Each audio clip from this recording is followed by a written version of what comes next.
Hello everyone, I hope you all ಚೆನ್ನಾಗಿದ್ದೀರಾ ಅಂತ ಅಂದ್ಕೊಂಡಿದ್ದೀನಿ. Welcome to Chethu's kitchen. ಇವತ್ತಿನ ವಿಡಿಯೋದಲ್ಲಿ ಚಪ್ಪರದ ಅವರೆಕಾಯಿ ಪಲ್ಯನ ಯಾವ ಥರ ಸಿಂಪಲ್ ಆ್ಯಂಡ್ ಕ್ವಿಕ್ಕಾಗಿ ಮಾಡ್ಕೊಳ್ಳೋದು ಅಂತ ತೋರಿಸ್ಕೊಡ್ತಾ ಇದ್ದೀನಿ. ಬನ್ನಿ, ಎಷ್ಟೋ ಜನಕ್ಕೆ ಇದರ ಬೆನಿಫಿಟ್ಸ್ ಏನು, ಇದನ್ನು ತಿನ್ನೋದ್ರಿಂದ ಏನಾಗುತ್ತೆ, ಈ ಥರದ್ದು ಒಂದು ಪಲ್ಯ ಇದೇನಾ ಅಂತ ಎಷ್ಟೋ ಜನಕ್ಕೆ ಗೊತ್ತೇ ಇರೋದಿಲ್ಲ. ಸೊ ಹಾಗಾಗಿ ಹೇಳ್ತಾ ಇದ್ದೀನಿ. ಇದನ್ನು ಚಪ್ಪರದ ಅವರೆಕಾಯಿ ಅಂತ ಕರೀತಾರೆ. ಇದಕ್ಕೆ ಇನ್ನೂ ಬೇರೆ ಬೇರೆ ಹೆಸರುಗಳಿದ್ದಾವೆ. ಇದನ್ನು ಬಿಡಿಸ್ಕೊಂಡಿದ್ದಾದಮೇಲೆ ಇದರಲ್ಲಿ ತುಂಬ ಹುಳ ಇರುತ್ತೆ. ಸೊ ಹಾಗಾಗಿ ತುಂಬ ಕೇರ್ಫುಲ್ಲಾಗಿ ಇದನ್ನ ನಾವು ಬಿಡಿಸ್ಕೋಬೇಕಾಗತ್ತೆ. ಈ ಥರ ಕೈಯಿಂದನೇ ಕಟ್ ಮಾಡ್ಕೊಂಡಿದ್ದೀನಿ. ಮಧ್ಯೆ ಎಲ್ಲ ಅದರಲ್ಲಿರೋ ನಾರಿನ ಅಂಶ ಇರುತ್ತೆ ಸೈಡ್ಗೆ, ಅದನ್ನು ಕೂಡ ಎಲ್ಲ ತೆಗೆದಿದ್ದಾದಮೇಲೆ ಕೈಯಲ್ಲೇ ಇದನ್ನು ಕಟ್ ಮಾಡ್ಕೊಂಡಿದ್ದೀನಿ. ಮಧ್ಯೆ ಎಲ್ಲ ಹುಳ ಇರುತ್ತೆ. ಸೊ ಹಾಗಾಗಿ ಸರಿಯಾಗಿ ನೋಡಿಕೊಂಡು ಕಟ್ ಮಾಡಬೇಕು.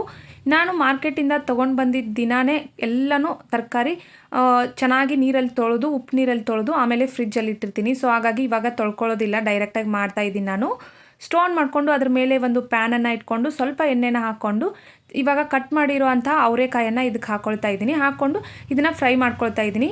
ನಾವು ಇದನ್ನು ಚೆನ್ನಾಗಿ ಫ್ರೈ ಮಾಡ್ಕೋಬೇಕು. ಹಸಿ ಬಿಸಿಯಾಗಿ ಫ್ರೈ ಮಾಡ್ಕೊಳ್ಳೋದಕ್ಕೆ ಹೋಗಬಾರ್ದು. ಎಷ್ಟು ಚೆನ್ನಾಗಿ ಫ್ರೈ ಮಾಡ್ಕೊತೀವಲ್ಲ ಅಷ್ಟು ಪಲ್ಯ ಟೇಸ್ಟ್ ಜಾಸ್ತಿ ಬರುತ್ತೆ. ಚಪ್ರದ ಅವರೆಕಾಯಿಯನ್ನು ತಿನ್ನೋದ್ರಿಂದ ಹೆಲ್ತ್ ಬೆನಿಫಿಟ್ಸ್ ಏನಂದರೆ, ಇದರಲ್ಲಿ ಐರನ್ ಅಂಶ ಇರೋದ್ರಿಂದ ನಮ್ಮ ಬ್ಲಡ್ ಜಾಸ್ತಿ ಆಗುತ್ತೆ. ಹಾಗೆ ನಮ್ಮ ಬ್ಲಡ್ಡಲ್ಲಿರೋ ಶುಗರ್ ಕೂಡ ಕಡಿಮೆ ಆಗುತ್ತೆ. ನಮ್ಮ ಶುಗರ್ ಲೆವೆಲ್ ಬ್ಯಾಲೆನ್ಸ್ ಆಗುತ್ತೆ. ಆಮೇಲೆ ತೂಕ ಕೂಡ ಇದರಿಂದ ವೇಟ್ ಲಾಸ್ ಕೂಡ ಮಾಡ್ತಾರೆ. ಹೃದಯದ ಆರೋಗ್ಯಕ್ಕೂ ಕೂಡ ಇದರಿಂದ ತುಂಬ ಬೆನಿಫಿಟ್ಸ್ ಇದೆ. ವೀಕಲ್ಲಿ ಒಂದು ಸರಿ ಆದರೂ ಮಾಡ್ಕೊತೀನಿ ಅಂತ ಸಜೆಸ್ಟ್ ಮಾಡ್ತೀನಿ. ಇವಾಗ ಚೆನ್ನಾಗೆಲ್ಲ ಫ್ರೈ ಆದಮೇಲೆ ಒಂದು ಬೇರೆ ಪಾತ್ರೆಗೆ ಎತ್ತಿಟ್ಕೊಳ್ತಾ ಇದ್ದೀನಿ. ಇವಾಗ ಸ್ಟವ್ ಆನ್ ಮಾಡಿಕೊಂಡು ಮತ್ತೆ ಅದೇ ಪ್ಯಾನ್ನ ಇಟ್ಕೊಂಡು ಒಗ್ಗರಣೆಗೆ ಬೇಕಾಗೋಷ್ಟು ಎಣ್ಣೆನ ಹಾಕ್ಕೊಂಡಿದ್ದೀನಿ. ಎಣ್ಣೆ ಹಾಕೊಂಡ್ಮೇಲೆ ಸಾಸಿವೆ ಜೀರಿಗೆನ ಹಾಕ್ಕೊಂಡಿದ್ದೀನಿ. ಸಾಸಿವೆ ಜೀರಿಗೆ ಚಟಪಟ ಅಂದಮೇಲೆ ಒಂದು ಹೆಸರಷ್ಟು ಕರಿಬೇವನ್ನು ಹಾಕ್ಕೊಂಡಿದ್ದೀನಿ. ಕರಿಬೇವೆಲ್ಲ ಫ್ರೈ ಆದಮೇಲೆ ಒಂದು ಈರುಳ್ಳಿಯನ್ನು ಹಾಕ್ಕೊಳ್ತಾ ಇದ್ದೀನಿ. ಇವಾಗ ಈರುಳ್ಳಿ ಎಲ್ಲ ಕಂಪ್ಲೀಟಾಗಿ ಫ್ರೈ ಆದಮೇಲೆ ನಾನಿಲ್ಲಿ 2 ಮೀಡಿಯಮ್ ಸೈಜ್ ಟೊಮ್ಯಾಟೋನ ಇದಕ್ಕೆ ಚಿಕ್ಕ ಚಿಕ್ಕದಾಗಿ ಕಟ್ ಮಾಡಿ ಹಾಕ್ಕೊಂಡಿದ್ದೀನಿ. ಟೊಮ್ಯಾಟೊ ಮತ್ತು ಈರುಳ್ಳಿ ಬೇಗ ಸಾಫ್ಟ್ ಆಗಬೇಕು ಅಂತ ರುಚಿಗೆ ತಕ್ಕಷ್ಟು ಉಪ್ಪನ್ನು ಇವಾಗಲೇ ಹಾಕ್ಕೊಳ್ತಾ ಇದ್ದೀನಿ. ಇವಾಗ ಮತ್ತೆ ಒಂದ್ಸರಿ ಎಲ್ಲ ಚೆನ್ನಾಗಿ ಮಿಕ್ಸ್ ಮಾಡಿಕೊಂಡು ಸ್ವಲ್ಪ ಲಿಡ್ನ ಕ್ಲೋಸ್ ಮಾಡಿಡ್ತೀನಿ. ಯಾಕಂದರೆ ಟೊಮ್ಯಾಟೊ ಎಲ್ಲ ಸ್ಮ್ಯಾಶ್ ಆಗಬೇಕು, ಅಂದರೆ ಪಲ್ಯ ಟೇಸ್ಟ್ ಚೆನ್ನಾಗಿ ಬರುತ್ತೆ. ಸೊ ಹಾಗಾಗಿ ಇವಾಗ ಲಿಡ್ನ ಕ್ಲೋಸ್ ಮಾಡಿ ಸ್ವಲ್ಪ ಬೇಯಿಸ್ಕೊಂಡಿದ್ದಾದಮೇಲೆ ಸ್ಪೂನಿಂದನೇ ಈ ಥರ ನಾನು ಸ್ಮ್ಯಾಶ್ ಮಾಡ್ಕೊಳ್ತಾ ಇದ್ದೀನಿ ಟೊಮ್ಯಾಟೊನ. ಇವಾಗ ಟೊಮ್ಯಾಟೊ ಎಲ್ಲ ಕಂಪ್ಲೀಟಾಗಿ ಸಾಫ್ಟ್ ಆದಮೇಲೆ ಒಂದು 1/4 ಟೇಬಲ್ ಸ್ಪೂನಷ್ಟು ಅರಿಶಿನ ಪೌಡರ್ ಹಾಕ್ಕೊಳ್ತಾ ಇದ್ದೀನಿ.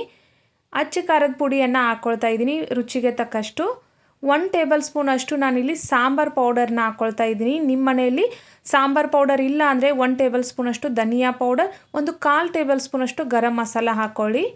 ಅಷ್ಟೇ, ತುಂಬ ಸಿಂಪಲ್ಲು. ಗರಂ ಮಸಾಲ ಮತ್ತು ಧನಿಯಾ ಪೌಡರ್ ಇದೆರಡನ್ನು ಹಾಕ್ಕೊಂಡ್ರೆ ಸಾಕಾಗತ್ತೆ. ನಾನಿಲ್ಲಿ ಸಾಂಬಾರು ಪೌಡರನ್ನು ಹಾಕ್ಕೊಳ್ತಾ ಇದ್ದೀನಿ. ನಮ್ಮ ಮನೆಯಲ್ಲಿ ನಾವು ಪ್ರತಿದಿನ ಉತ್ತರ ಕರ್ನಾಟಕದ ಮಸಾಲ ಖಾರ ಇಲ್ಲ ಅಂತ ಅಂದರೆ ಸಾಂಬಾರು ಪೌಡರ್ ಇದನ್ನೇ ನಾನು ಬಳಸೋದು.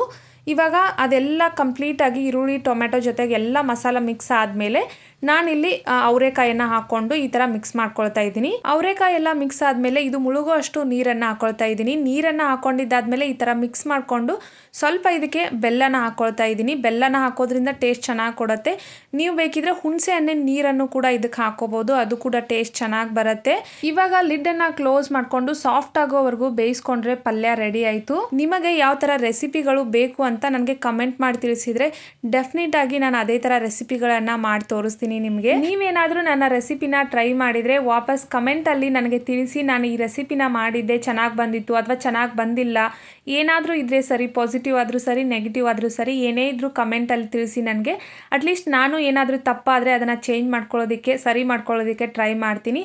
ಐ ಹೋಪ್ ಇವತ್ತಿನ ವಿಡಿಯೋ ಎಲ್ಲರಿಗೂ ಇಷ್ಟ ಆಗಿದೆ ಅಂತ ಅಂದ್ಕೊಂಡಿದ್ದೀನಿ. Thanks for watching and bye bye.